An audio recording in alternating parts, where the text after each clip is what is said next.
Hello, writers. Today, we're going to use the story Boris to explore our passions and our longings. So, I was going to read a few pages just to get you in the idea of how Cynthia Ryland's passion for her cat comes through. Chapter 1.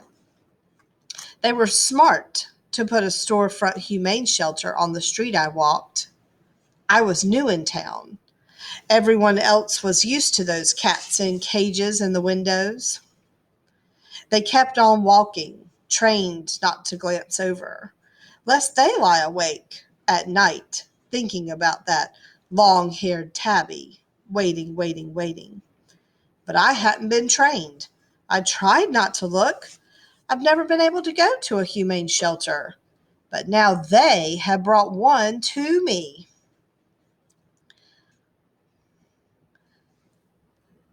I lasted 2 months.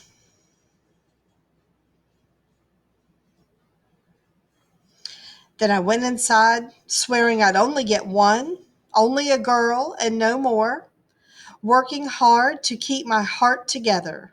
Cages, eyes. They can't be too sad. Cats sleep 80% of the time. They're all right. They could be worse. Oh, don't look at that dog over there, the one little storefront dog in the cage. You will break apart. They're not made for shelters. Ashamed of it, but not made for shelters. At first I thought, I'll choose this one, this nervous one. I'll choose this one, this old battered one. I'll choose this one, the bright one. Cages, eyes. And then last cage, there you were, Boris, with your gray sister. And you stood up, and you stretched, and you purred, and you promised you would be good if I took her too, because she was the one that had kept you alive all those days and days and days. 3 months in a cage, Boris, with your sister, living in the moment, with only your memory of leaves and rooftops and warm brown mice. I promise, you said, and I believed you, and I took home 2 cats, one more than I wanted, and a boy at that. But you promised, and I knew.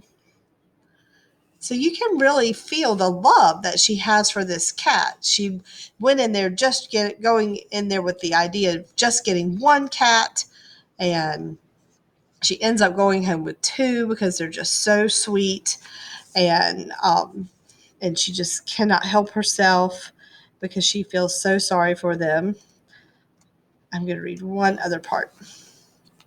Listen to how her love of her cat comes through in her writing.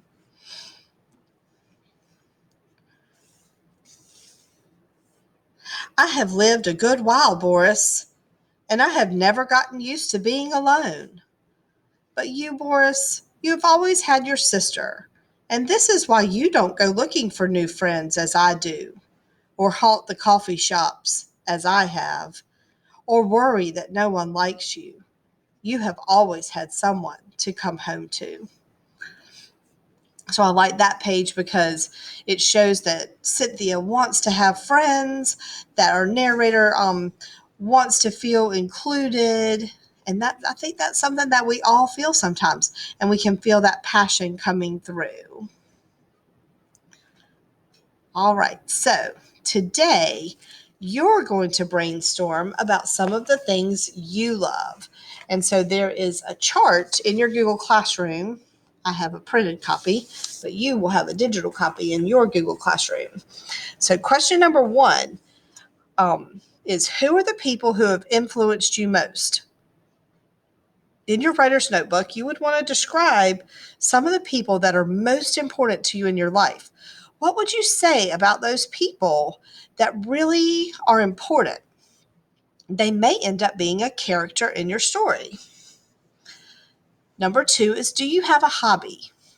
So on this one, again, you don't want to just do a one-word answer. You wanted to kind of describe your hobby, kind of the way Cynthia would describe if Cynthia had talked about soccer. She wouldn't have just said, I like soccer. How could you really show your passion for soccer? What words would you use over and over again in repetitive language? Um, so the next one is sports. So I guess hobby should have probably been like dance or art or doing puzzles or something like that. So the third one is, what sports do you love? Now, even if you don't play a sport, there's probably a sport that you watch on TV with your family. And so you really want to give me a detailed answer about a sport. What is it about that sport? What is it about that team? What is it about that event that really makes you passionate?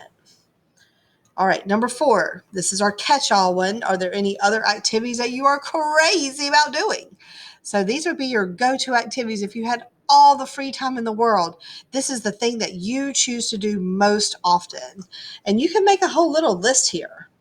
So all of these hobby, sports, and activities, these might find their way into the plot of your story, because we're going to turn something from this list or something from our other lists into a story. And so you would want to have a good description of, why are these things important to you? Not just a one-word answer. Remember, I want some details in this. Okay, number 5. Are you like Cynthia? Is there a pet that you dream of having? Let your imagination go wild. If you're ready for a tiger for a pet, then by all means, what would you do to get that tiger and how would you take care of it? So kind of think about, what kind of pet. Maybe it's just a regular dog, cat, or a hamster. So if there were no restrictions at your household, no allergies, no cats that eat hamsters, whatever you can think of, what would you do to be able to, what pet do you dream of having? Remember, no one-word answers. I don't want to just see the one-word dog. Make sure you tell why. Give me some details. That pet may end up being a part of your story if you decide to do that part of the story. And maybe your problem and solution might be how to take care of it, or how to convince your parents that that is the pet for you. Or maybe your grandmother sends you one and you have to figure out what to do with it. So kind of be thinking in the back of your head, how would that go into a story that you might write? All right, number 6. Is there a special thing that you would really like to accomplish? Maybe it has something to do with school, or maybe it has something to do with your future life when you're an adult, or maybe it has something to do with an accomplishment, winning a prize or winning something, or making a goal or an achievement. You want to be on TV. You want to be a superstar. You want to be an athlete that is on a professional team. What would you like to accomplish? Like, if there were no limitations, no rules, what could you accomplish? What do you dream of?